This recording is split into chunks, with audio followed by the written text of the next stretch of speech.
Wolfgang, when did you start breathing? That's right to the core. Great thing is we're always breathing. We cannot forget to breathe. What is really the special thing about the breath? That we can be aware about it and we cannot forget about it. Through the breath, we can have an influence on our entire body, the nervous system, and through the nervous system on all the organs. And the breath is the only activity where we can do that. So you can have an influence indirectly on your heartbeat by having an influence on your breath. Through the nervous system, they are connected. And that's right on the point. What the breath is the powerful result going into the conscious breath. So I took my first breath when I was born. I took my first conscious breath 2002. And that is a significant piece. And I would like to share with you what actually happened. I was in the corporate world. Let's say that I came in the world and I was very often sick. And I started managing that. I even became quite successful with that. I was sick when there was spring, summer change or summer, autumn. So when there was this time change, this temperature during the day, in the evening, I frequently was knocked out. And it was just the way it is. I accepted it, a kind of. And I accepted that I went to the doctor, I got a pill or a vaccination, dependent on what currently was going on. The doctor knew currently there is a flu, so I got a vaccination, or currently there is that, so I got a pill. And a week later, I was okay. And I played that game for 35 years until I had really a time.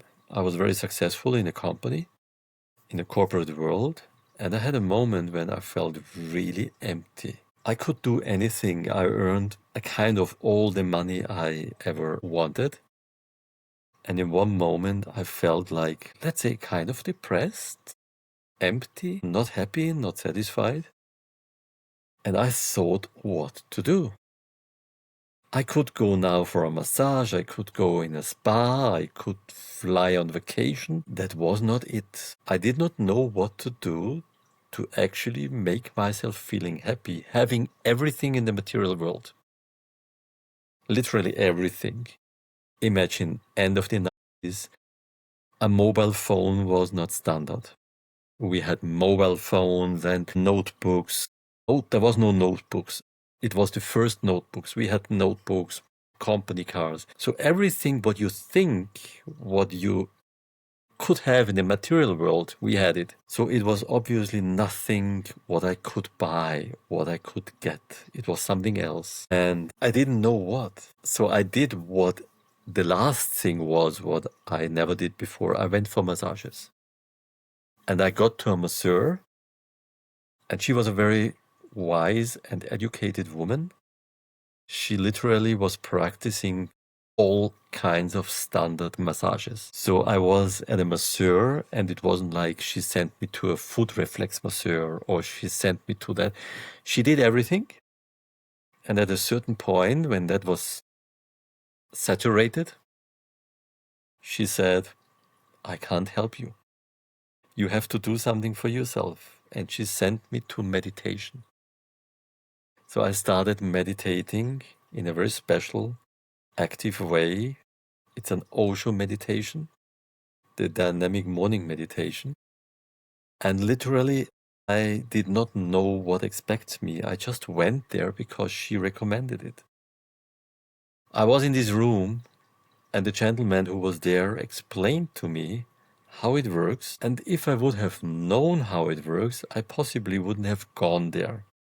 Because the first part of this meditation is breathe as intensive as you can through your nose. And I literally couldn't do that. I thought I can't do that. He explained to me how it works. He asked me if I have any questions. I said, no, I don't have any questions. But he didn't wait if I have to say something else. So he started the music and the meditation started. So I couldn't say no or do something else. I was in the middle of the room. The meditation started, and he started breathing that way with closed eyes. So I had the option to say, I don't do that and I leave, or I just tuned in. I started breathing like he did as well. And it worked. So there was an instant miracle, and I was very intrigued. So to speak, I started breathing in a way I would have judged what is impossible, in a way that I was not even asked if I'm ready. And in that very moment, I did it, and it worked out. So to speak, my conscious breath, my first conscious breath, was not a conscious decision. It was an event which was happening rather raw, and it was exactly the way it needed to happen. Otherwise, I would have stepped out of it. I would have created resistance. My belief, my thinking I didn't have time to think. So that was my first conscious breath. And from there, I just discovered, wow, every time when there is something happening intensive, somebody is there and shows or tells me, breathe. And from this experience, I was guided to breath work. So not like doing something and also breathe. It was literally breathing alone. I had no idea that this exists. A friend of mine recommended it to me. And well, I was very attracted to just breathing. And from that point on, I discovered what breathing changes, what conscious breathing shifts in me. And actually from that point on, I wasn't sick anymore. And that was my journey ever since, to share that miracle, to share that wisdom with people who are interested in what could possibly be different in my life. I'm not even aware of what could be different. Very, very interesting, and such an interesting story from the corporate world to, being at a point where you had everything, but at the same time, literally nothing that you felt inside. So, very, very interesting, and especially how you came to the breathing part or this breathing world from a coincidence is even more amazing, that you're now doing it in a conscious way, which interests me and probably also the listener a lot. So what would you say is the main consequence of breathing consciously instead of breathing naturally, so to speak? That's an interesting point, what you're saying. Our natural breath is conscious. We are not breathing naturally. Okay. The conscious breath, which is the natural breath, which I consider the breath when you were born, and from then on you changed your breath consistently away from the natural breath into a breathing pattern by your environment, education, whatever occurred in your life had an impact on your breath. And who are you today is a sum of everything what happened to you. I can watch your breath and I can tell what experiences you had in your life. And that possibly is not a cognitive thinking, it's a feeling. There is a field of the breath. When I work with people, I feel what this breath is needing as a next step to make a progress towards relaxation. What conscious breathing does, it has the capacity to connect ourselves into the present moment.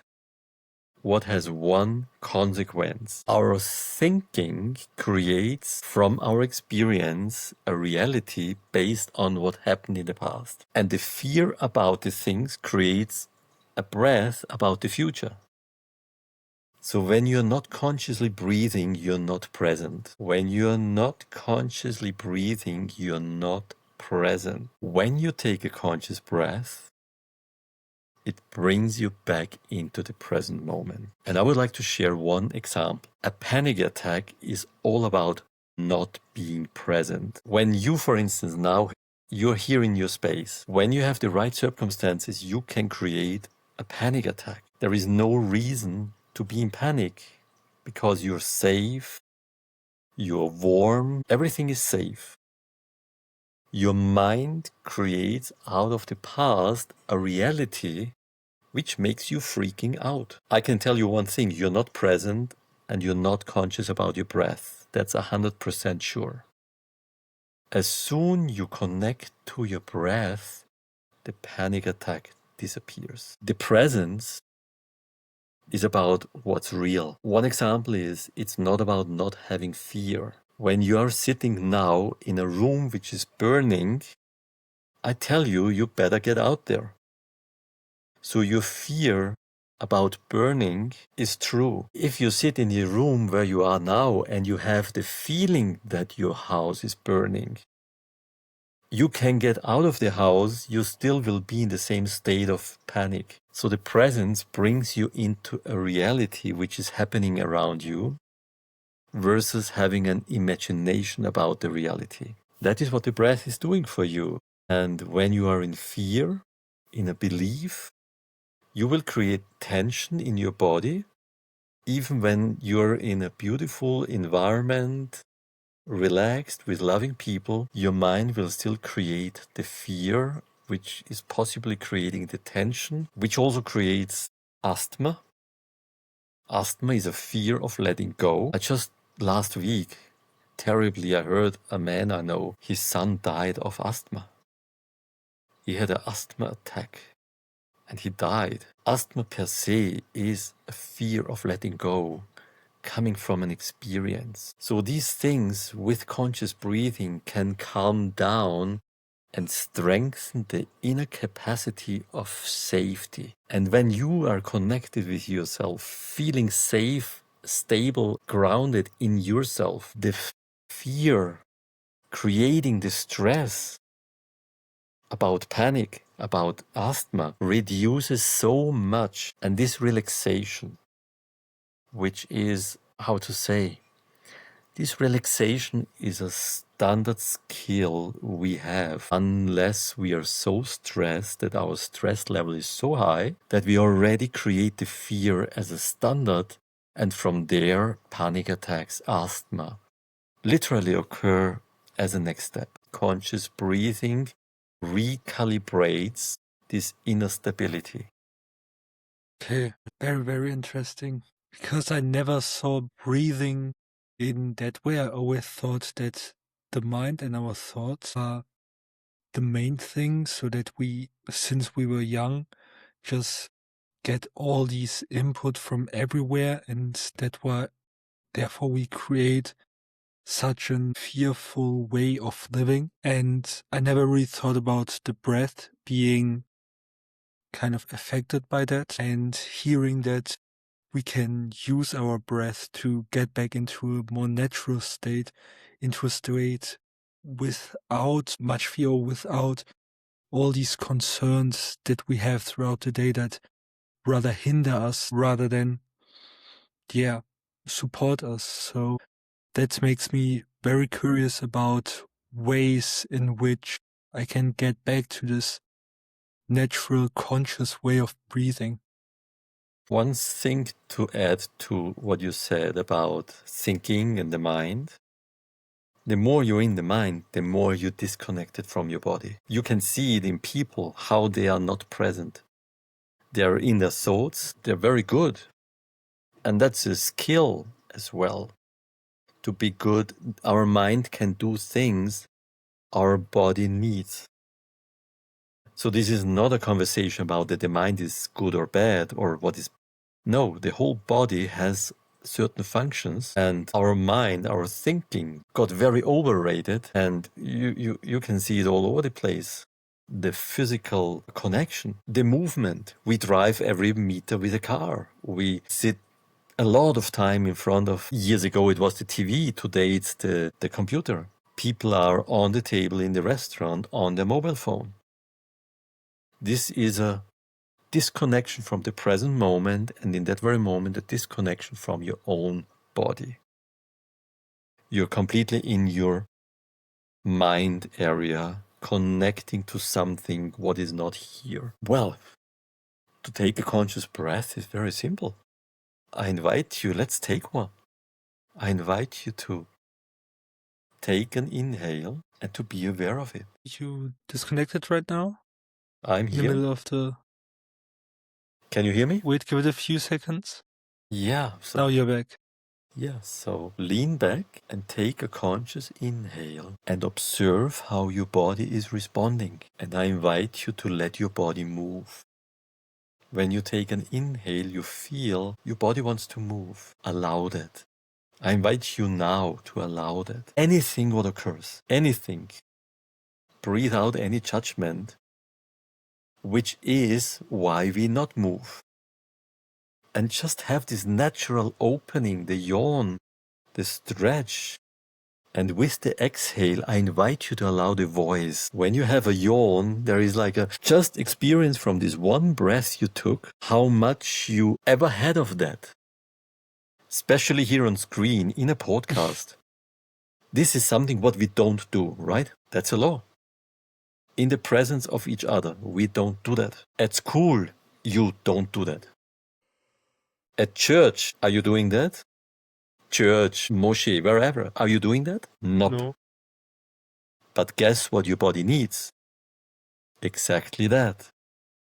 So for however old you are, from youngest childhood on, you suppressed exactly what you need to comply. And that had an impact on your breath. As soon you connected to your inhale, you reconnected to the reflex of your body. And your body said stretch. And your mouth opened to a yawn. By the way, congratulations. Not everybody can do that. Even that is what your body needs. I observed it thousands of times. When we can reconnect and allow it, that's exactly what happens. Everybody. And if you cannot respond that way, there is a deep suppression, which is your being. So really, congratulations that you could feel that and allow it with, I didn't say anything. It was natural your response, and I invite you just now after this one stretch and yawn, just feel what is different. There is a difference now.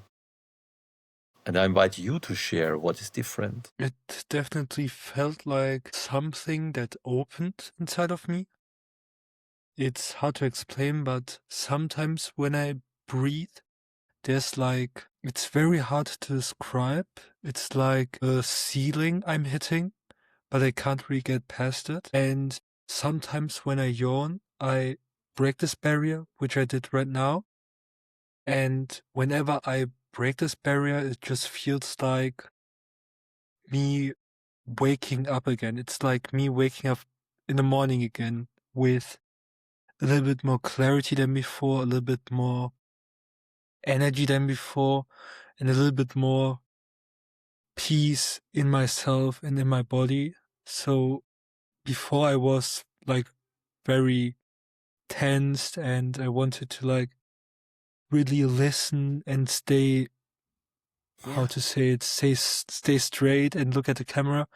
But now it feels like that something in my body is moving again. You became more natural, tiny bit. And there is an infinite level of becoming more natural. What is actually what we do? And I invite you not to take your arm in front of your mouth. And I invite you now in this next conversation, in the next 20 minutes, to literally allow something what you never would do because you're now the podcaster, you're interviewer, you have to have the control and you cannot do that. I invite you to do that and have a look how you can be more relaxed, more on the point, more present, more listening, more reaching people. Yes. You are more being present. So that's the connection to being. We don't have to talk about it. You experience it right now. And I hope that the listener also experiences, but I think that some of us, for example, I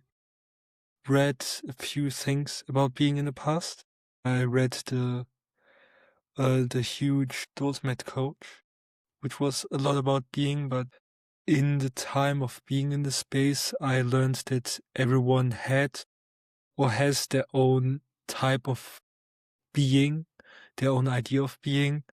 So yours is very centered around the present, which I understood. So question is, how do I ask you something about being, because that's oftentimes such a hard thing to do.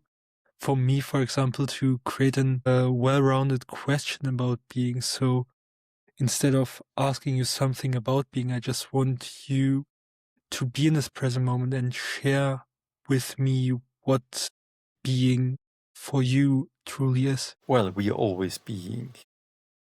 We cannot not being. We are being who we are being now. And we can observe that being, we can observe that being, and we can change this being. And I think the most important thing is about to become aware what that being now is. From that place we can say, I like it, or I would like to be somebody different. And as I said, there is no right or wrong. It's an awareness.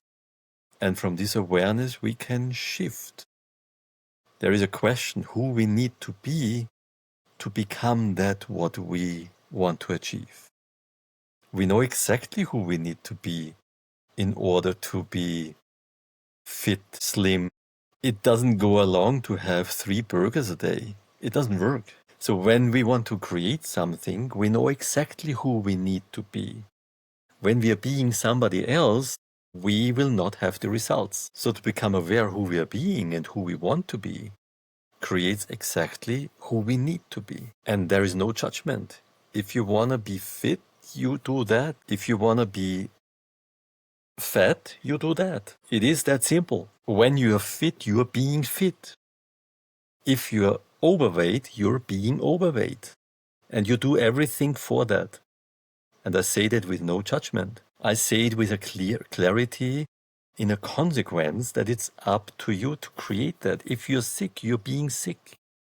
If you're healthy, you're being healthy. In other words, we are creating who we are being only always. So there is nobody else.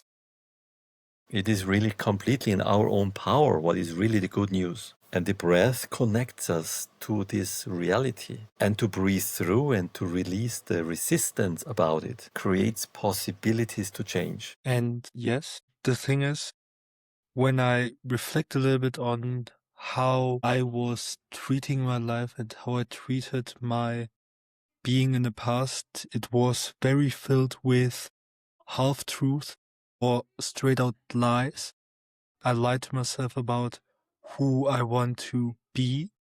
In my mind, I had the idea of I want to be fit, but my actions and everything around this idea was just me living the same way as always, not training, not eating healthy. So at the end of the day, I had an idea, but I never really wanted it that much that I shifted my being towards it. So what would you say are some questions or even some mindset switches that can turn this lie of a being to a true being? Well, the first thing is look at your paradigm. Look at your reality, and that is who you are being. So the first step is to become aware and real and honest about that, and not to say I'm not eating anything and I'm overweight. No, there is a lie. There is something not aligned. Possibly there is something not aware. Maybe somebody eats and doesn't know that he's eating. That's possible. That we are ignorant about what we are actually doing. And to become aware that there is some blind spot. And it's very easy to become aware because when we simply look in the mirror, which is our conversations, the people around us, the life we live, or literally looking in the mirror. And as I said, not to take it with a judgment, but to become aware and to own it. I want to share an example. I used to not easily get up in the morning and I was up late forever. And 8 years ago, I started with the 5 a.m. routine. What shifted for me was I am being tired in the morning. I cannot get up. I shifted to I am being getting up at 5 a.m. And this is simply a shift in my mindset. Do I want it? Why do I want it? What is happening when I'm creating that? And it can be as simple. We literally, you know what we see? I share the possibility to get up in the morning because it's amazing. It's who we are being when we get up before everybody else gets up. It's the ultimate advantage. In the meantime, I get up at 4 a.m. because it's remarkable to have 3-4 hours before everybody even really gets going. And I get going at 4 a.m. differently than other people who get up at 7, who need 5 coffees before they do anything. What is another thing? I need a coffee to wake up. That's not true. It's something what I tell myself. Well, and from that place, it is literally, why do I want that? Because today, when I am something else, this is what I do, what I create. Well, we could do a lot of things. We can start conscious breathing. Why I share all that with you is I share everything. I hold nothing back. There is no secret about it. There is one tiny fact about it. Because as soon we get off the podcast, I can create a yawn with you. Your habit is not yawning. Why I invite you to come into the weekly breathing where we actually cultivate the new habit to connect to our body. Because the knowledge doesn't help you anything. So to become aware of the breath is one thing. We can create a document which is all about forgiveness. To become aware of our non-useful thoughts. To go through a forgiveness process and to create new declarations. So there is these things. Affirmations don't really help. So when I take an affirmation where I say, I'm healthy, I'm healthy, I'm healthy, it doesn't help when you are being I'm sick and you tell yourself I'm healthy. It might shift a little bit, but your being sick still stays because you don't believe that you're healthy. So there is a self-forgiveness which creates the understanding deep down from the emotional level of the inside of your body that you're actually really healthy, and then you shift your being into being healthy. It's miraculous. It's working. We create being sick and we create being healthy. And the change is the self-forgiveness about why do I create myself being sick? And there is reasons why we do that. There is a victimhood behind. There is a lot of attention behind. So there is a lot of benefits behind being that or that. So it is about to become aware what we are being and how to shift that. And there is methods, very natural, easy, nice methods, gentle methods. And the knowledge is out there. And to connect to somebody who has this knowledge, I recommend, because this is shortening the journey. It's not a shortcut, but it's not prolonging the journey. And by the way, I do the work with the breath since 25 years, so it's not that I did it and I'm here. It is a journey where I invested 25 years. And now I can support somebody to achieve what I achieved in 1 year, 2 years. The thing is, the moment you explained a lot of the being, I got reminded of a concept I learned a few months ago, which was binary thinking. It was thinking only in I'm either healthy or I'm unhealthy and never really understanding the nuances between them. And I think that the awareness you mentioned is putting or not being at the edges of this binary thinking. It's instead looking at the nuances. It's looking at it from a third person, observing what being healthy means and what being unhealthy means, and basically going wherever I'm at right now. And shifting our being doesn't mean from one moment to another that I'm automatically healthy. It's rather the journey from where I'm at on this scale from 0 to 1, from unhealthy to healthy, towards healthy. And this was the problem I had at the beginning when I started this being journey, and something I asked a friend of mine, probably also a friend of yours, Julian.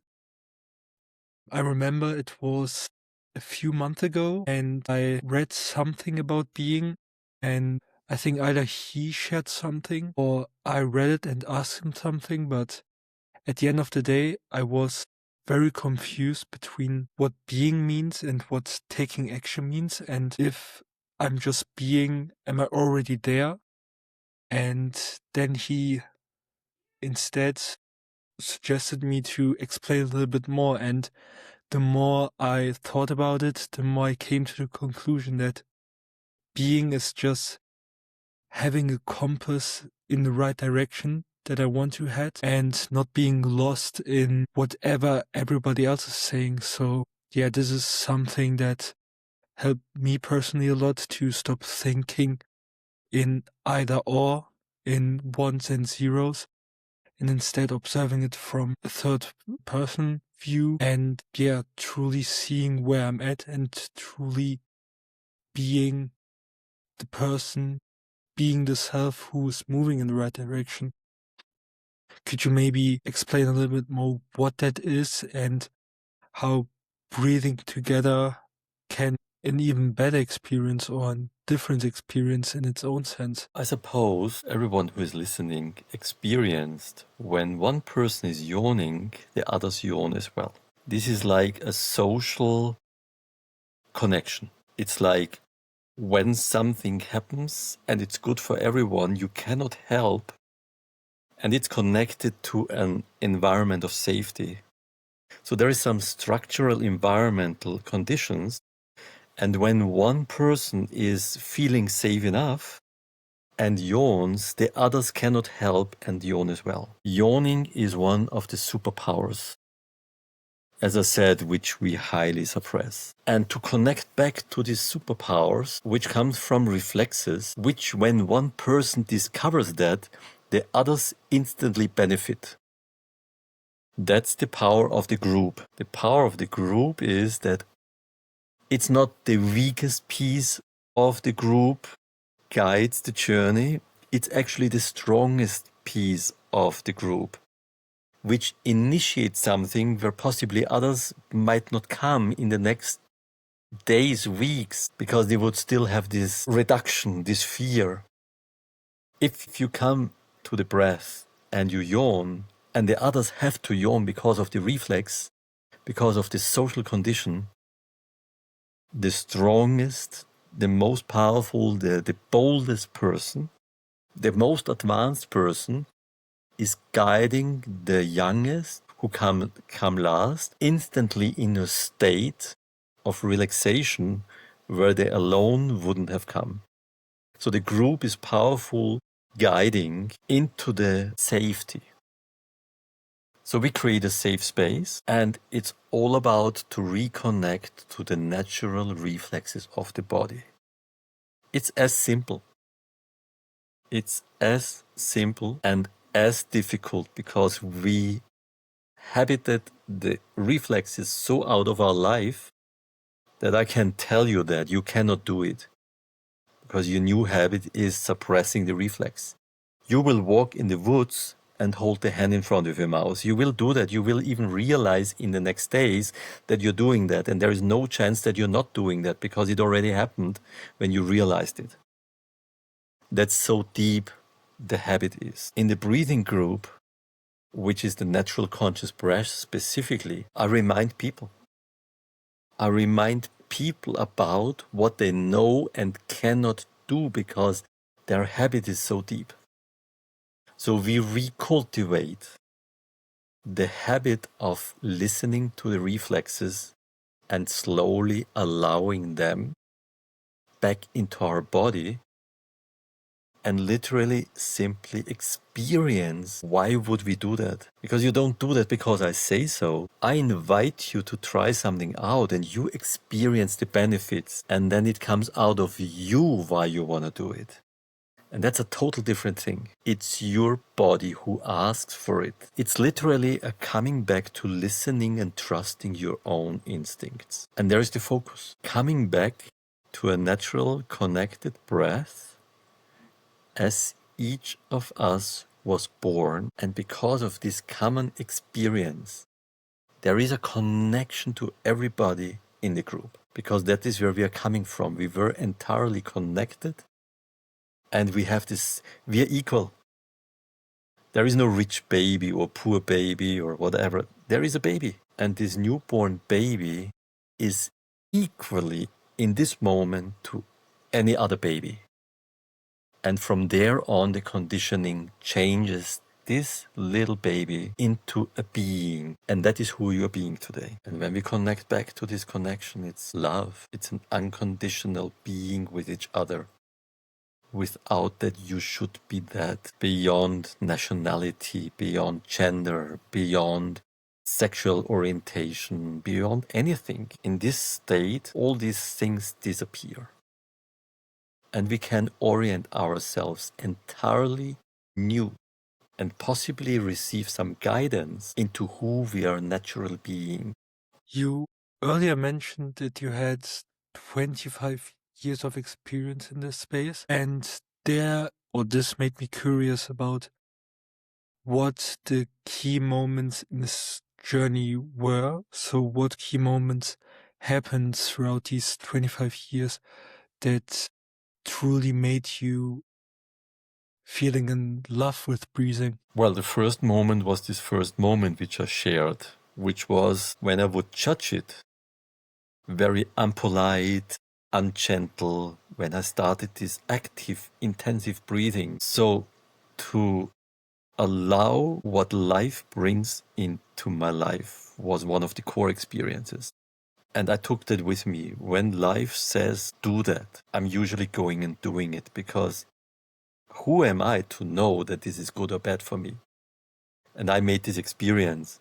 I would have judged this first experience. It would be the worst experience ever. Even I cannot do that.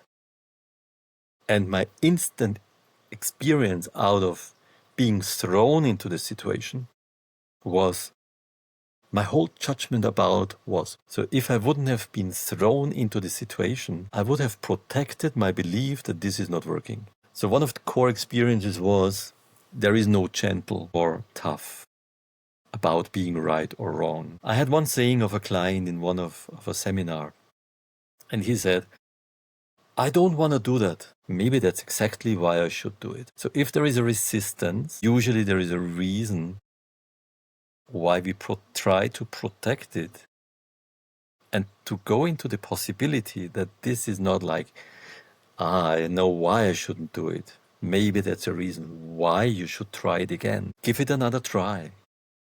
Give it another chance. Maybe the experience is different today than the past time. That's how babies start turning around, walking. If a baby would do that, what we do, it never would start walking. Because you get up and you fall and you would say, hey, that's not nice. A baby tries again. There is a map.